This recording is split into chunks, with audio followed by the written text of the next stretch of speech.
When you have your basic design set up on your pattern there, then you want to transfer it onto the actual bookend. I'm using a tile adhesive here, and all you're going to do, because it's a random mix, it's just an idea of the positioning of the piece. You can take each piece and place a good amount of tile adhesive either on the bookend or on the piece itself. Now this is a very thin dish, so you can use the tile adhesive to build it up a little bit, and then this piece is a little bit thicker, so you can push it down into the tile adhesive a little more.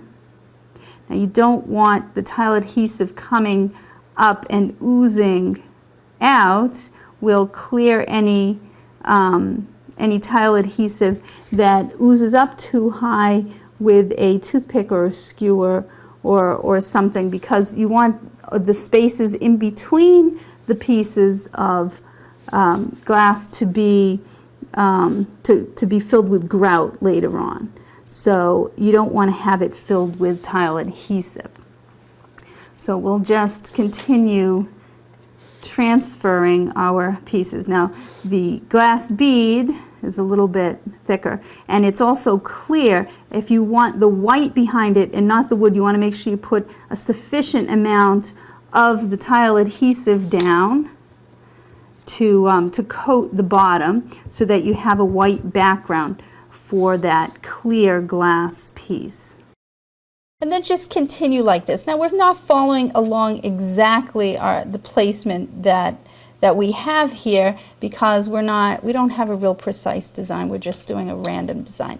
But the layout here was just helping us and giving us a where to start and making sure the colors were right. Here I have a clear glass bead, so I want to make sure I have the white adhesive behind it instead of the brown. So I put a fair amount in there and coat it, but I also want to push it down because I don't want it sticking up so much. So it's pretty much pressed all the way down to the bottom of the wood.